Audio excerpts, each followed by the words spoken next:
Hello student, चलो इस questions में क्या दिया है।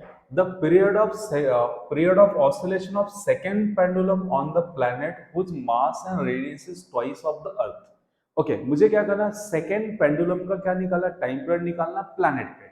ओके, सेकंड पेंडुलम मतलब जिसका टाइम पीरियड कितना होता है 2 सेकंड, बट ये अर्थ पे है।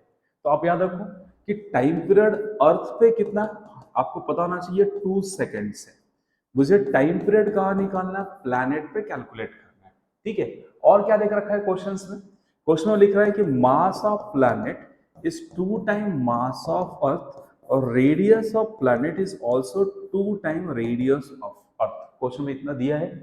ठीक है, अब क्वेश्चन में बस एक चीज आपको खुद से पता होना चाहिए कि सेकंड पेंडुलम का टाइम पीरियड, सेकंड पेंडुलम ये बोलते हैं बिकॉज टाइम पीरियड 2 सेकंड्स होता है, बट ये किसके लिए होता है, अर्थ के लिए।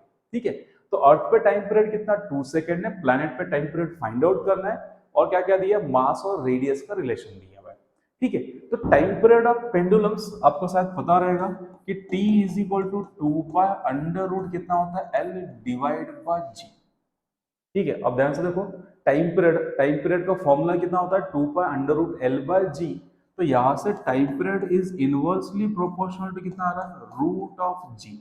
तो time period of on planet divide by time period of earth is equal to under root कितना आएगा, g on earth divide by g on planet. इसे इक्वेशन नंबर 1 डाल देते हैं।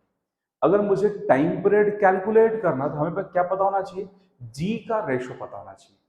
ठीक है, चलो तो क्वेश्चन घूम फिर के कहां से आ गया, फिर से किससे रिलेट हो गया, जी से। तो सबसे पहले हम क्या निकालते हैं, जी का रेशो निकालते हैं, यहां पुट करेंगे, टाइम पीरियड ऑन अर्थ पता है तो टाइम पीरियड ऑन प्लैनेट मिल जाएगा।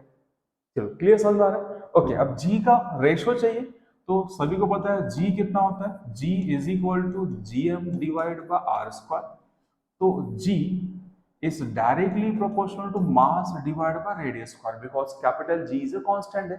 रेशो लिखने आता है सबको, चलो लिखो, ratio on earth divide by ratio, okay, g on earth divide by g on planet is equal to mass on earth divide by mass on planet into radius, उल्टा लिखना पड़ेगा बिकॉज रेसिप्रोकल में ये, तो radius of planet divide by radius of earth the whole square. Values put करते हैं, फिर मुझे रेशियो मिल जाएगा, उसको यहां सब्स्टिट्यूट करेंगे। क्लियर, समझ में आ रहा है। ठीक है, तो mass of earth as it is, mass of planet is 2 time mass of earth into radius of planet is 2 time radius of earth divide by radius of earth the whole square. ये इससे cancel, ये इससे cancel, 2 का square कितना आएगा 4, नीचे 2 बच रहा है उससे कैंसिल। सो दैट मेरे पास g on earth divide by g on planet का वैल्यू कितना आ रहा है, 2। Clear, that is the equation number 2। तो मेरे पास ये सेकेंड इक्वेशन आ गया, इसको कहाँ सब्स्टिट्यूट करते हैं, यहाँ पुट कर देते हैं। ठीक है, तो मेरे पास क्या आएगा यहाँ पे, therefore t on planet divided by t on earth is equal to under root कितना आ गया 2। आ रहा, समझ आ रहा है, ये वाला वैल्यू यहाँ सब्स्टिट्यूट कर दो। ठीक है, अब t ऑन अर्थ कितना है 2 सेकेंड्स, तो यहाँ सब्स्टिट्यूट कर लेते हैं।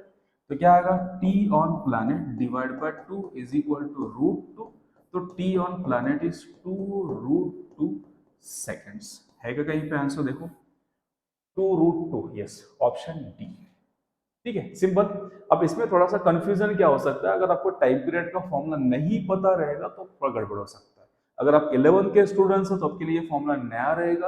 आप अगर 12 के स्टूडेंट्स हैं तो आप ये फॉर्मूले से बहुत ज्यादा हैबिचुअल रहेंगे। क्लियर, समझ में? Thank you for watching.